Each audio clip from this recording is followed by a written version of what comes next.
Welcome back to the Twin Cities Film Fest.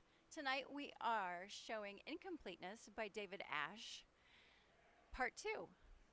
And this, with me, is Charlie McCarron, and he is a composer. Please tell me about your part on this film.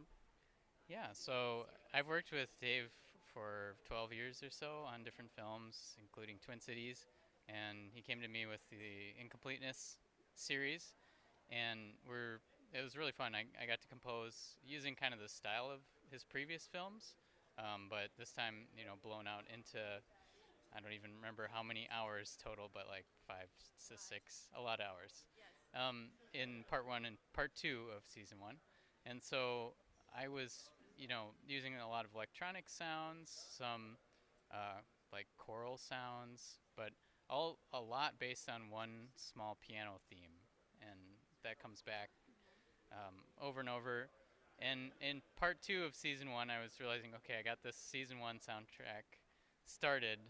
What if I like reverse a lot of the music for the second half of the season? So I ended up actually like playing it backwards and tweaking it and doing mixing stuff like that. So Do you feel it added a different feel? Did it feel more sinister? Did it feel in what way did it feel different? yeah, so for this second half of the season, we meet the stranger character, and her role is like this mysterious and sinister role. So Dave was like, okay, go really dark, weird, tense.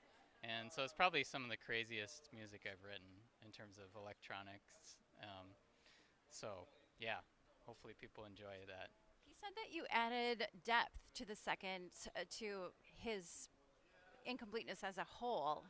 How do you do that through music? Add depth. That's a good question.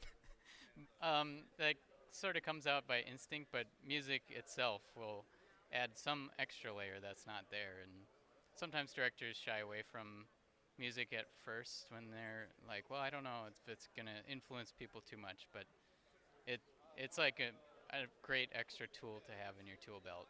Uh, yeah. And it is 6 hours of film. It's a series of 8 episodes.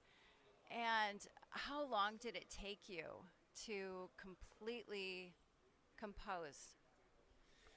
Uh, I mean, I could look back on my hours sheet. I keep track, but this season, the second half was not quite as many because the first half was assembling like what is this going to sound like, and now I can reuse some of those themes, and like I said, bring them back, remix for the second part, but still takes quite a bit. And now you get a little bit of a vacation. Or not. What's up for you next? Yeah, so I'm right now starting a documentary, scoring a documentary called The Fishing Hat Bandit about a guy who was in his 50s or maybe 60s and just decided I'm going to rob banks. And this happened around Minnesota in the 90s. And he robbed like 30 banks in a month or two. And so it's about this kind of weird story. And that's working with Mark Brown on that. I guess that's the fun of being a composer. You get to add life to all these different stories and make it sound in a minor key or a major key, a really happy story or a really sad story, and pull at our heartstrings. Thank you so much, Charlie, for sharing all of that information about incompleteness. And now we will go watch it in the theater at the Showplace Icon in the West End. Thank you. We'll be right back.